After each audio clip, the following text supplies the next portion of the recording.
Okay, so in this video tuturo natin kung paano gumawa ng variation type ng isang product sa Loibers POS. So for example, ito yung product natin, halo-halo. Pipili tayo ng size, no? Para isang button na lang siya, tapos pipili ka ng size niya. Okay? So, paano natin gagawin yan? Punta tayo sa back office, items, then item list. So for example, mag-a-add tayo ng bagong product. Let's say ice Spanish latte. Kunwari ganyan. Now, choose the category. Let's say iced coffee. Then, punta tayo sa add variant. Then dito, lagyan natin ng option name. Let's say size. Tapos, lagyan natin ng small. Press enter. Medium. Press enter. Then, large. Pwede din siya yung kung anong ounce, no? Let's say 16, 22, ganyan. Pwede din ganon. So, very common is 16 ounce saka 22 ounce. Ayan. So, pwedeng ganyan.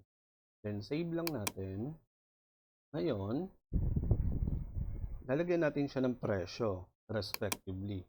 So, for example, si 16 ounce is 120 while 22 ounce ay 150. Ganyan.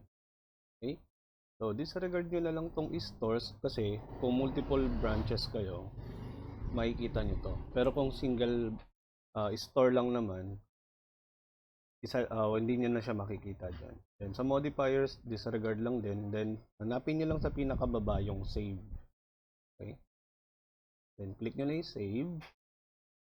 Ayan. So, ngayon, hanapin natin dito sa POS natin yung Spanish latte. Search na lang natin para mabilis. So, wala pa siya. Try natin i-sync. Pero usually, ano yan, real-time sync naman siya. Hindi pa siya nakikita. Okay. So, ito yung in-encode natin na ice Spanish latte. Sorry, kinat natin kasi ayaw mag-sync kanina. Okay. Then, Spanish latte, pag pindot mo yan, so makikita mo po dito yung 16 ounce and 22 ounce na ginawa natin.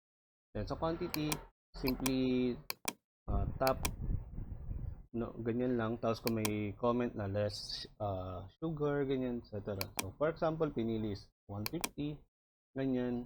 So, lalabas siya dito kung ano yung pinili mo. Kung 22 ounce ba or 16 ounce. So, ganun lang po kasimple gumawa ng variation type ng product sa Loibers POS. So, if you have any questions or concerns, chat lang po or comment lang sa ating video.